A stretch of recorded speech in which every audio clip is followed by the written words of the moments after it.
This is the Ventura River. For hundreds of years, it has been a water resource that supports both wildlife and people. Let's take a moment to talk about it. In a perfect world, there would always be an unlimited amount of water for everyone and everything to use. But because of the climate we live in, this unfortunately isn't the case. Water is a finite resource, and the amount of water that people are using is having a serious impact on the ecosystem that the river supports. Overpumping causes the river to run dry, destroying wildlife and habitat. In the state of California, this type of activity is illegal. The state has specific laws to make sure this doesn't happen. Since 1998, the state has officially categorized the Ventura River as a waterway that is impaired by overpumping. Yet since that time, they have taken no action to remedy the situation. Santa Barbara Channelkeeper has filed a lawsuit to compel the state to fulfill this mandatory duty.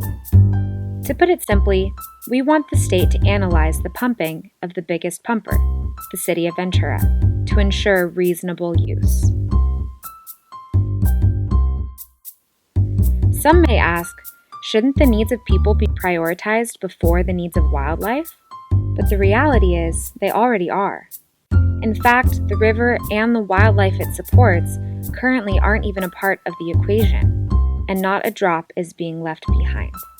We believe that both people and wildlife can coexist if water is managed sustainably.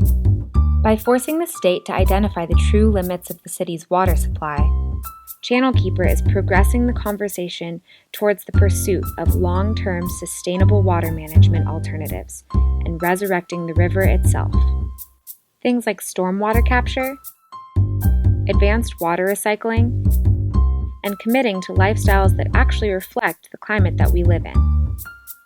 In this way, all of us play a role in creating a sustainable future.